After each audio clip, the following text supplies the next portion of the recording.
Primeramente, como el tema es bendecir a La Guajira, quisiera compartirles qué es lo que verdaderamente significa la bendición. Muchas personas creen que bendición es tener un carro nuevo, una casa, un trabajo, pero la Escritura dice que la bendición del Señor no añade ¿qué? Tristeza. Pero también la Escritura en Salmos nos enseña de que no envidiemos la bendición del impío, ¿cierto? Quiere decir que hay una prosperidad que no añade alegría, sino que trae tristeza. Y esa prosperidad nada tiene que ver con la bendición. Salmo nos enseña que la verdadera bendición es la salvación y la gracia de Cristo. Esa es la verdadera bendición. Ahora, eso no quiere decir de que el Señor no nos quiera dar el carro, la casa y la beca. Abraham fue un hombre muy rico, muy adinerado. Y hay una palabra que quiero traerla a contexto, que es la palabra hebreo. ¿Quién sabe acá qué significa la palabra hebreo? Que me levante la mano por ahí. ¿Quién dijo? ¿Quién dijo yo por ahí?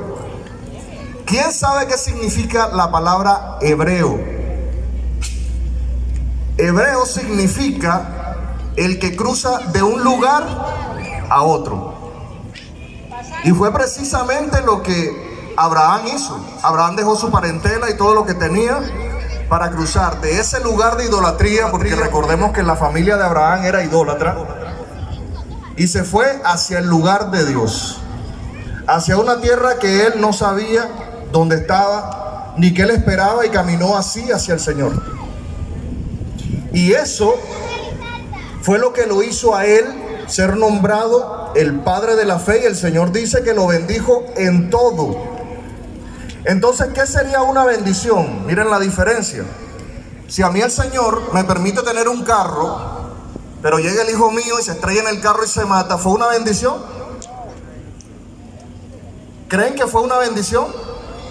Si dice la palabra del Señor que una bendición de Dios no añade ¿qué? Tristeza. Entonces debemos entender que bendición es cuando todo aquello que llega y añade felicidad a nuestra vida. A partir de ahí yo entendí que cuando yo tenía 15 añitos, que padecí de un cáncer, cuando el Señor me sanó de ese cáncer y trajo a mi vida, a pesar de que fue una etapa muy fuerte, trajo a mi vida felicidad y a mi familia felicidad. Salimos de lo que estaba mal y empezamos en un proceso a llegar a lo que estaba bien con respecto a lo del Señor. Pero me pasó como Jonás. Mi hermana Nina Alejandra me habló de Jesús. Un amigo de ella oró por mí y al cabo de nada estuve sano de ese cáncer. El médico no lo podía creer, pero yo sí, y mi familia también, para la gloria del Señor. ¿Quiénes dicen amén a eso? A partir de ahí yo fui un Jonás, porque siempre me decían, tú vas a cantar al Señor. Y yo, sí, chévere, pero seguía en la farra, andaba tibio. Y en la tibieza, dice la Escritura, que a los tibios el Señor los vomitará de su boca. Cuando usted vomita porque le da asco o no, o le cae mal, si usted es tibio, eso es lo que está pasando con el Señor en este momento. Usted, y perdonen que sea duro, pero usted le da asco al Señor. Dice la Escritura que es mejor ser o frío o caliente, pero no seas tibio, porque ya conoces y no eres caliente. Eso pasaba conmigo. Como yo estaba tibio, entonces el enemigo me daba hasta con el balde. Y yo decía, pero es que ya yo hice la oración de fe, ya yo me bauticé, yo voy a la iglesia, yo no sé qué, pero estaba siendo tibio y la garrotera era tremenda. Yo no sabía de dónde, yo decía, ¿dónde le cogieron la placa al camión? Eso pasaba, era pum, y era choque y golpe y golpe y golpe y golpe. Y recibía golpe aún de la propia iglesia. Imagínense ustedes. Yo quería cantar en un púlpito en una iglesia y llegaban, no, lo que pasa es que usted tiene que ser bautizado. Sí, ya yo me bauticé. Tiene que estar por lo menos 6 meses asistiendo a la iglesia. Llevo 1 año.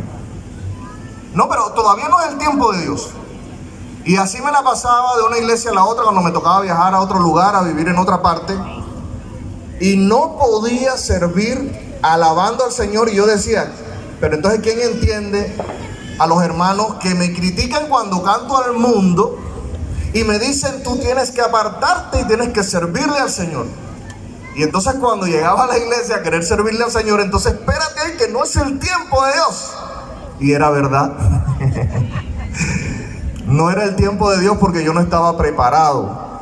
Y el Señor permitió que yo estuviera nuevamente en el barro y me ensuciara y viera con mis ojos todo lo que yo en el momento no quería tener en mi vida, pero que hoy me permite entender a una persona que está en el mundo para poderle predicar con paciencia y con amor, porque me veo ahí reflejado.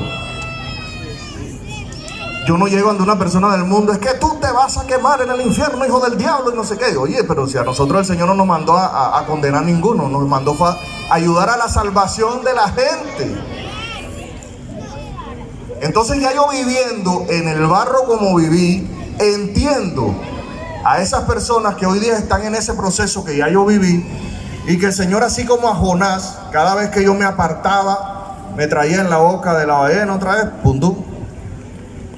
Pero yo era peor que Jonás, porque a mí me tuvo que traer como 5 o 6 veces, hasta que entendí lo que verdaderamente era vivir en bendición. Dice el apóstol Pedro, el Señor hace todo lo que le pedimos porque guardamos lo que Él manda. Y la palabra en griego, que se tradujo como guardar, significa atesorar. Miren eso. Entonces, ¿qué pasa cuando un hermano llega y me enfrenta a la escritura y yo le digo, no, eso no, porque somos muy dados muchas veces a solamente querer mirar de la escritura lo que creemos que nos sirve, y lo que creemos que no nos sirve, entonces decimos, no, eso no.